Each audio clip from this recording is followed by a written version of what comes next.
Materials should be allowed to be what they are. Often I just am interested in designing with the material in mind and not using them to cover things up. So it's mostly just about the expression of the structure. My name is Samantha Mink, and this house is called Prime in Ojai, California. The architect of this house is myself, and it was part of a 10-year-long design and construction process that started in 2012 and more or less completed in 2022, except for the ongoing design and construction aspects, because every project is always a project. So I started getting into architecture when I visited a very good friend of mine who was in architecture school at Pratt, and I was at Georgetown at the time. My uncle had just passed away, and he was a builder. So a lot of my inspiration for becoming an architect actually came indirectly through him. But visiting Pratt was kind of transformative for me. Seeing the studios, the mess, the up all night situation somehow lured me into this situation, and I've never looked back since then. As a kid, I was never particularly interested in architecture in a way that I was aware of it. I would say the only relationship I could pinpoint to that was sort of my interest in camping. And again, with my uncle, I camped a lot with him, and he built out his trailer and stuff. So I was very interested in placemaking in that way, but not in a direct way.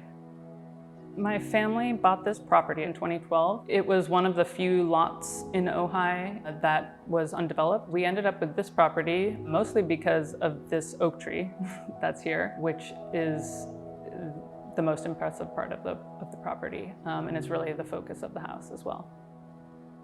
The design phase lasted, I would say, 4 to 6 years. I was still, as I said, quite young, and I was working full-time. This property is particularly unique because it's in a region of Ojai called the Arbolada, which has a very high water table. So instead of doing substantial work to dig around the water, we let it dry up, which took a long time. And finally, we were underway after that. We've had our own sets of obstacles here, but I guess it's very much a product of the region, as this is, famous region for extreme weather events, and this project is very much a product of that. The reason why it became more complex was particularly because of the foundation of the tower, which is the heart of the project, and I was unwilling to not pursue that part of the project, but it is the deepest, and that is where we had to begin. And unfortunately, it is in the watershed, the primary watershed area of this property. There's like an underground river in that area of the property, unknowing to anybody. The kind of partie of the project is quite simple, actually. It's held by a 10-foot by approximately 120-foot long concrete volume, and that's intersected by the tower, which cuts the two parts of the house. And from the tower flows a waterfall, which pours into a water channel that also splits the two portions of the house. And at the bottom of the tower is a hot tub. It's ends at 15 feet below ground, and the tower goes about 15 feet above ground. At the top of the tower is an oculus open to the sky. Primary point of inspiration for me is probably fairy tales, and also silly children's movies, and also the swim-up bar at a hotel that I used to go to as a kid with my family. But there's something in the imagination in the world of children that is, I guess, from the naivete, but I think is not explored quite enough anymore these days. Like, why aren't more houses fun? I don't know, putting a waterfall seemed like a must to me. I would just describe it as a house that insists upon immersion and maybe offers the possibility of transformation. I would say it forces you to descend into the ground, and then it opens itself up to you as you enter. And if you spend a few days here, I think with the way that the caustics bounce off the water and into the house, it can become quite ethereal and kind of forget where you are until you have to reemerge back to the other side. The house presents itself with a kind of dry California meadow from the street. You only get a glimpse of the roof and clerestories of the house from the street, except for the tower. The concrete tower is kind of a monolith in the meadow. You descend down the staircase towards the mass of the concrete, and the door is integrated in the concrete wall. So there's a very heavy door that you have to open, and it asks you to open slowly and to close slowly.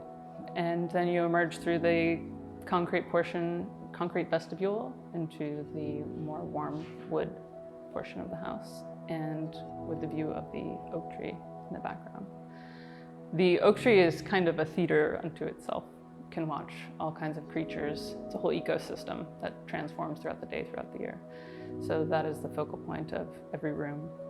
A lot of the experience of this house is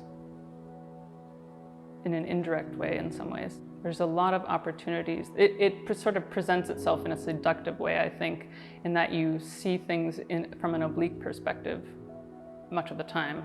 So there's the reflection of the house in the pool, which is a different way of seeing the house itself. There are windows and mirrors in different places that offer different perspectives of the same thing. And I guess fundamentally I would say every house should have a secret. And the secret here is at the bottom of that tower, which requires you get into the water to go find it. And it is very much the heart of the project, and also quite literally the heartbeat of the project. I am very happy with the outcome and extremely grateful to a lot of people that helped this come about, because I think I often get the focus in this project, and yes, my name is on it and my family's name is on it, but this project required so many people who knew a lot more than I did and supported the process and the project all the way to the end. So I'm proud of it, but I'm proud of a lot of people and grateful for a lot of people. Definitely, most people on this project knew more than I did. Again, that's where the ignorance comes in. I think that was both helpful, as long as I was willing to receive the help that I did need to get there. But my contractor, Steve Schneider, he was a great teacher in the process as well. I think sharing the house with other people, not just my family, definitely especially my family, but with other people who might never have had or will never have an opportunity to be in and spend real time in a house that was so designed by an architect is really exciting, especially when they have kids. Seeing people move through and use the space is such a learning experience because you see your own work differently, but is extremely rewarding. And yeah, to hear my parents, how and what they enjoy here is the thing that means the most to me. For me personally, I love being here, and Winston, my dog, loves being here as well. And the landscape is a huge part of that. The oak tree is a huge part of that. The caustics that bounce into the space and the sound here, the quietness too. It's, like I said, it's pretty immersive.